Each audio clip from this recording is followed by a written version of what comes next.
আসসালামু আলাইকুম। MPO monthly payment order এটার বিস্তারিত আলোচনা আজকে আমরা করব।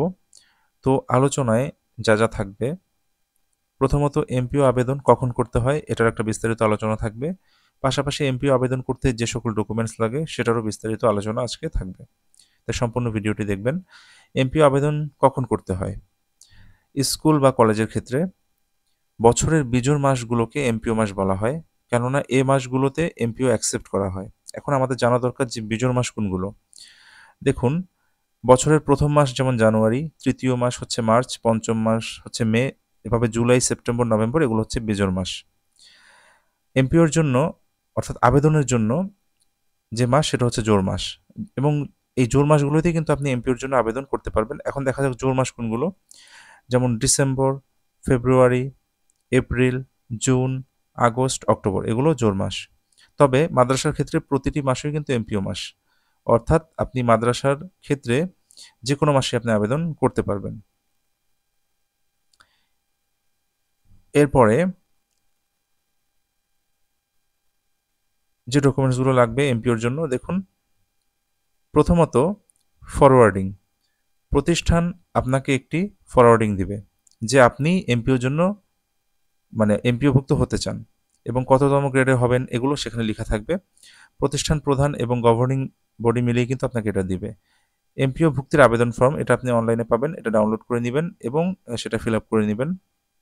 এরপরে এসএসসি সার্টিফিকেট এবং মার্কশিট, এইচএসসি সার্টিফিকেট এবং মার্কশিট, অনার্স বা ডিগ্রি সার্টিফিকেট এবং মার্কশিট, মাস্টার্সের সার্টিফিকেট এবং মার্কশিট, কম্পিউটার ট্রেনিং সার্টিফিকেট সহ অন্যান্য যদি কোনো সার্টিফিকেট থাকে তাহলে সেগুলো। এরপরে বিএড করা থাকলে সেটা সার্টিফিকেট, এবং তাছাড়া যদি অন্যান্য সার্টিফিকেট থাকে আরও সেগুলো। এরপর হচ্ছে এনটিআরসি এর ই সার্টিফিকেট অর্থাৎ ই সনদ, সুপারিশপত্র। এরপর হচ্ছে নিয়োগপত্র, যোগদানপত্র,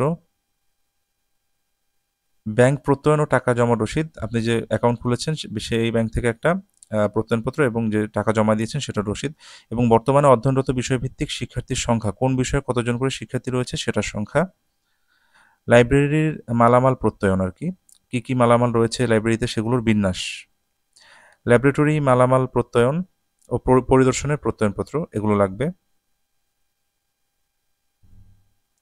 এরপরে শিক্ষকদের তালিকা, অর্থাৎ কোন বিষয়ে কতজন শিক্ষক আছে সেটার তালিকা, অবশ্যই শিক্ষকদের স্বাক্ষর সহ নিতে হবে সেটা।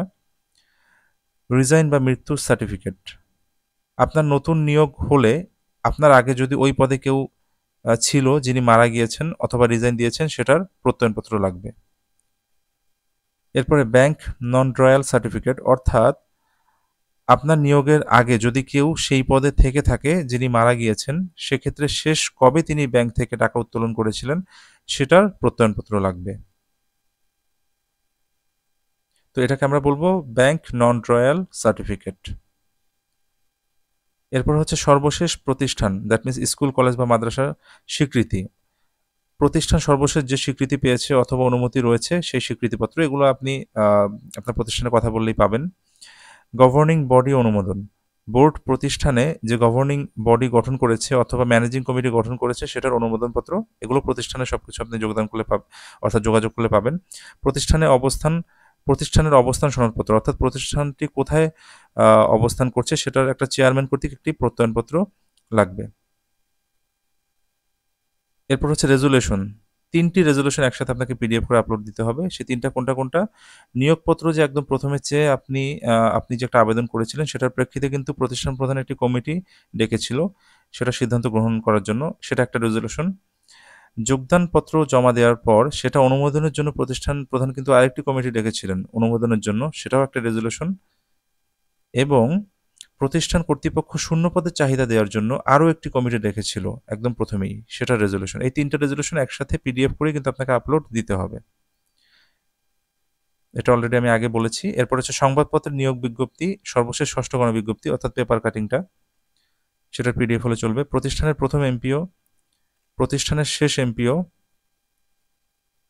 গভর্নিং বডির অনুমোদন, বিষয় খোলার অনুমোদন, অর্থাৎ আপনি যে বিষয়ে পড়াবেন সেটা বোর্ড থেকে কি অনুমোদিত আছে কিনা সেটা, এগুলো বেশিরভাগই আপনি প্রতিষ্ঠান থেকে আপনি যোগাযোগ করে নিতে পারবেন।